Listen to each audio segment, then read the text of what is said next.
সুবহানাহু ওয়া তাআলা নবী পাক সাল্লাল্লাহু আলাইহি ওয়াসাল্লাম সম্পর্কে বলেছেন, ক্বাদ জাআকুম মিনাল্লাহি নূরুন ওয়া কিতাবুম মুবিন। সুবহানাল্লাহ বলে। আল্লাহ রাব্বুল আলামিন মুহাম্মদ রাসূলুল্লাহ সাল্লাল্লাহু আলাইহি ওয়াসাল্লাম সম্পর্কে বলেন, হে রাসূল, দুনিয়ার জমিনে শুধু আপনাদের নবী করে দুনিয়াতে প্রেরণ করি নাই। আপনি শুধু নবী নন, আল্লাহ রাব্বুল আলামিন বলছেন, ক্বাদ জাআকুম মিনাল্লাহি নূরুন ওয়া কিতাবুম মুবিন। নবী সাল্লাল্লাহু আলাইহি ওয়াসাল্লাম সম্পর্কে বলছেন, হে রাসূল, আপনি হলেন নূর, আপনি হলেন প্রজ্বলিত একটা প্রদীপ। আল্লাহ নবীর সাথে চন্দ্র তুলনা করলো না, আল্লাহ নবী কি কামার বলল না, সূর্য বলল না, তারকারাজি বলল না, প্রদীপ কেন বলল? এই কারেন্ট চলে যাওয়ার কারণে পুরান নাটোয়ার পাড়াতে যদি কারেন্ট চলে যায়, যদি কারো ঘরে কোনো বাতি না থাকে, কারো ঘরে যদি হারিকেন না থাকে, কারো ঘরে যদি দত ল্যাম্প যদি না থাকে, মোমবাতি যদি কারো ঘরে না থাকে, লাইটার যদি কারো ঘরে না থাকে, এই নাটোয়ার পাড়ার জমিনে একটা বাড়িতে ছোট্ট একটা মোমবাতি, একটা প্রদীপ জ্বালানো আছে। ওই বাড়ি থেকে, ওই প্রদীপ থেকে যদি তামাম বাড়ি, তামাম এলাকা যদি ওই প্রদীপ থেকে আলো নেয়, ওই আলোর কি কোনো কমতি পড়বে কিনা বলেন? ওই আলোর কোনো কমতি পড়বে না। শুধু এই এলাকা না, তামাম বিশ্ব যদি ওই আলো থেকে আলো নেয়, তারপরে আলোর কোনো কমতি হবে না। আল্লাহর নবী, আল্লাহ রাব্বুল আলামিন বললেন, হে রাসূল, আপনি হলেন একটা প্রদীপ। আপনার থেকে যারা আলো নেবে, আপনার সংসর্গে যারা থাকবে, তারা তো একটা আর একটা প্রদীপ হয়ে যাবে, আর একটা ঘর আলোকিত হয়ে যাবে। আমার বন্ধুগণ, মুহাম্মদ রাসূলুল্লাহ সাল্লাল্লাহু আলাইহি ওয়াসাল্লাম সম্পর্কে আল্লাহ রাব্বুল আলামিন বলেন, ওমা আরসালনাকা ইল্লা রাহমাতাল লিল আলামিন। হে নবী, আপনি জেনে রাখেন, আপনারে শুধু নবী করে দুনিয়াতে প্রেরণ করি নাই, আপনি হলেন তামাম জাহানের জন্য রহমত। সুবহানাল্লাহ। আমার নবীকে নানান ভাবে নির্যাতন করলো, আমার নবীকে নানান ভাবে নিষ্পেষণ করলো, আমার নবীর উপরে স্টিম রোলার জারি করলো, আমার নবীকে নির্যাতন করলো, আমার নবীকে হত্যা করার পরিকল্পনা করলো, আমার নবীকে মেরে ফেলা দেওয়ার জন্য ষড়যন্ত্র করলো। আল্লাহর নবীর তো কোনো গুনাহ ছিল না, তিনি ছিলেন মাসুম, জীবনে কোনোদিন মিথ্যা কথা বলে নাই। তাহলে আমার নবীকে কেন মারার ষড়যন্ত্র করলো? যে আবু জাহেল, উতবা, শাইবা, মুগীরা আল্লাহর নবী মুহাম্মদ রাসূলুল্লাহ সাল্লাল্লাহু আলাইহি ওয়াসাল্লাম রে আলামিন ডাকলো, যে নবীরে বিশ্বাসী ডাকলো, যে নবীরে এত মহব্বত করলো, সেই নবীর শত্রু কেন হলো?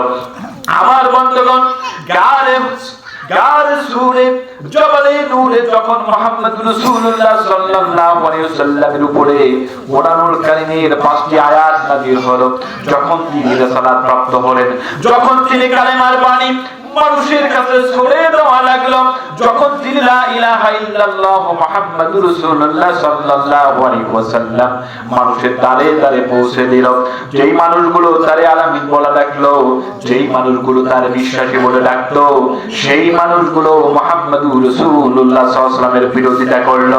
এটা কোনো শত্রুতা ছিল, এই শত্রুতা কোনো অর্থের লোভে না, এই শত্রুতা কোনো জমি নিয়ে না, এই শত্রুতা হলো তাওহীদের এবং রিসালাতের। এই শত্রুতা হলো রিসালাতকে কেন্দ্র করে মুহাম্মদ সাল্লাল্লাহু আলাইহি ওয়াসাল্লামকে তারা মেনে নিতে পারে নাই। আমরা ইতিহাস থেকে শুনেছি, ইতিহাস থেকে জেনেছি, বাদশা আব্রাহা যখন কাবাগর ধ্বংস করার জন্য আসলো, আব্দুল মুত্তালিব তখন আব্রাহার কাছে চলে গেল, ও আব্রাহা, তুমি যে আমার বকরি দুম্বাগুলো নিয়েছো, সেই দুম্বাগুলো দাও, সেই উটগুলো দুম্বাগুলো দিয়ে দাও। বাদশা আব্রাহা বলল, ও আব্দুল মুত্তালিব, আমি বুঝতে পেরেছিলাম, আমি চিন্তা করেছিলাম, বুঝি তুমি শুধু এই কথা কেন বলো? আমি ভেবেছিলাম তুমি কাবা ঘরের রক্ষণাবেক্ষণের দায়িত্ব আছো, তুমি কাবা ঘর নিয়ে কোনো কথা বলবে, অথচ তুমি কোনো কথা না বলে তোমার ওট বকরিগুলোর কথা বললে, এটা কেমন কথা? এই কথা বলার সাথে সাথে আব্দুল মুত্তালিব বলেন, আব্রাহা, কাবা ঘরের মালিক তো আমি নই, কাবা ঘরের যিনি মালিক তিনি কাবা ঘরকে রক্ষা করবেন। ইতিহাস থেকে আমরা পড়েছি, যখন বাদশা আব্রাহা কাবা ঘর ধ্বংস করার জন্য আসলো, এই উতবা শাইবা মুগিরা আবু জেহেল সহ বড় বড় ঘাটটা কাফের কাবার গেলাত ধরে বলেছেন, ও কাবার মালিক তুমি কাবারে রক্ষা করো।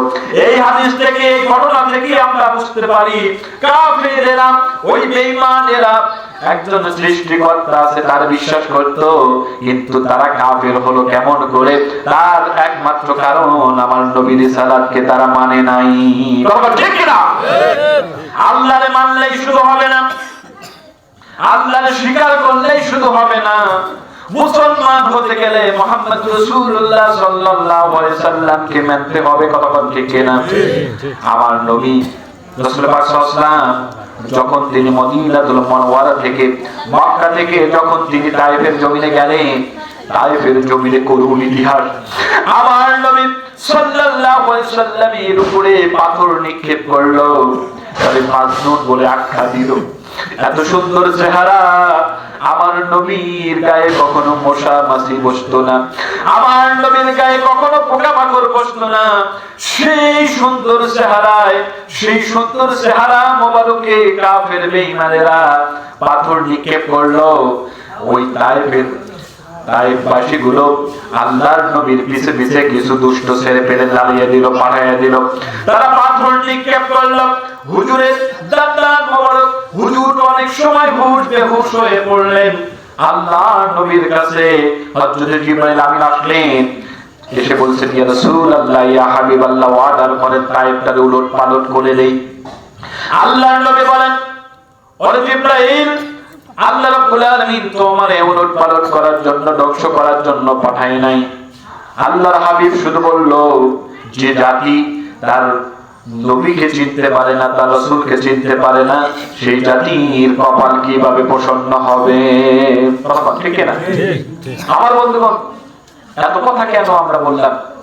বিষয়টা হলো রাসূল পাক সাল্লাল্লাহু আলাইহি ওয়াসাল্লাম দান মোবারক শহীদ করেছেন উহুদের প্রান্তরে, তায়েফের জমিনে রক্তাক্ত হয়েছেন, অনেক মার খেয়েছেন, নির্যাতনের শিকার হয়েছেন, মক্কা থেকে হিজরত করে মদিনায় গিয়েছেন।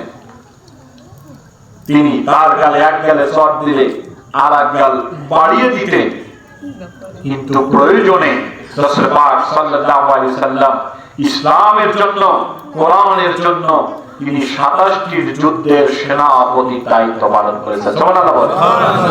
কয়টা যুদ্ধে? 27টি যুদ্ধের সেনাপতি দায়িত্ব পালন করেছেন কে? রাসূল পাক সাল্লাল্লাহু আলাইহি ওয়াসাল্লাম। আমার বন্ধুগণ, লা ইলাহা ইল্লাল্লাহ এটা একটা পার্ট, এটা তাওহীদের একটা অংশ। বলা ঠিক না?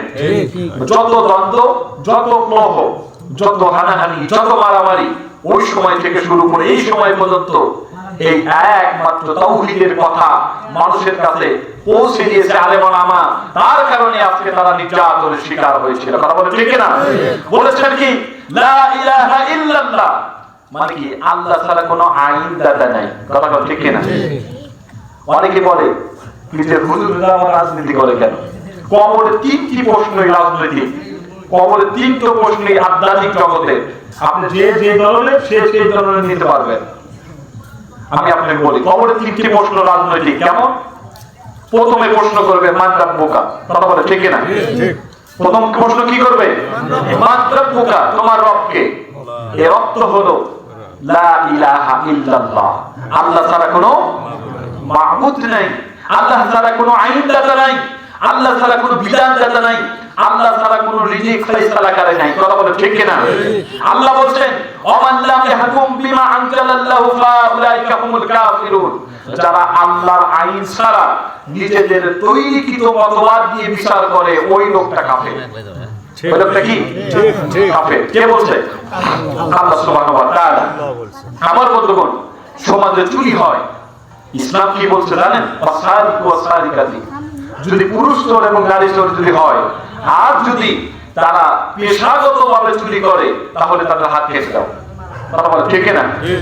আর যদি পেটের দায়ে চুরি করে, তাহলে ইসলামী রাষ্ট্র, যিনি রাষ্ট্রপ্রধান হবে, তার দায়িত্ব হলো ওর ভরণ পোষণ করা। সুবহানাল্লাহ বলেন। তাহলে প্রথম প্রশ্ন কি? মান রাব্বুকা, তোমার রব কে? এখন সারা জীবন লা ইলাহা ইল্লাল্লাহ এর বিরোধিতা আমি করছি, কথা বলে ঠিক না? আল্লাহর আইন আমি চাই নাই, ঠিক আল্লাহ যেভাবে কোরআন দিয়েছেন, আল্লাহ যেভাবে এই সমাজকে পরিচালনার কথা বলেছেন, সেইভাবে আমি সমাজ পরিচালনা করি নাই। আমি যদি বলি লা মান রাব্বুকা, আমি যদি বলি রব্বুনা আল্লাহ, আমার রব আল্লাহ, এটা মিথ্যাবাদী হবে না? বলেন তো। সারা জীবন আল্লাহর সাথে আমি বিরোধিতা করলাম। আল্লাহ বলছেন ইয়াকা না'বুদু ওয়া ইয়াকা নাস্তাঈন, বান্দারে আমার ইবাদত কর আর আমার কাছে সাহায্য চা। অথচ বিপদে পড়লেই আল্লাহর স্মরণ করার আগে আমি শিরক করে বসে থাকি, কথা বলে ঠিক না? দ্বিতীয় প্রশ্ন হলো আমার দ্বীনুকা, কথা বলে ঠিক না?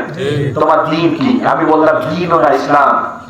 কিন্তু এই ইসলাম প্রতিষ্ঠিত করার জন্য আল্লাহর নবী দান মোবারক শহীদ করেছেন, কথা বলে ঠিক না? এই ইসলাম প্রতিষ্ঠা করার জন্য মুহাম্মদুর রাসূলুল্লাহ সাল্লাল্লাহু আলাইহি ওয়াসাল্লাম তায়েফের জমিনে মার খেয়েছেন। এই ইসলাম প্রতিষ্ঠা করার জন্য আল্লাহর নবী মুহাম্মদুর রাসূলুল্লাহ সাল্লাল্লাহু আলাইহি ওয়াসাল্লাম হিজরত করে মক্কা থেকে মদিনায় গিয়েছেন, কথা বলে ঠিক না? অথচ আমি ইসলামের জন্য কি করলাম? আমি তো বিচারে গেলেই মানুষ, আমি তো বিচারে গেলেই ঘুষ ছাড়া বিচার করতে পারি না। আপনি কিসের আওয়ামী লীগ, কিসের বিএনপি, কিসের জামাত, কিসের অমুক আর তমুক, ঘুষ খেয়ে বিচার করবেন, আপনার কবরে যাওয়া মাত্র আল্লাহ আপনার ফায়সালা করে দিবে জাহান্নাম, ঠিক না? ন্যায় পরায়ণ বাদশার যে কি ফজিলত, এটা যদি মানুষ জানতো তাহলে মানুষ ঘুষের কথা চিন্তা করতো না, কথা বলে ঠিক না? আজকে সমাজ কলুষিত হয়ে গেছে, ঘুষ ছাড়া আমরা বিচার করতে পারি না। এখান থেকে ফিরে আসতে হবে, কথা বলে ঠিক না?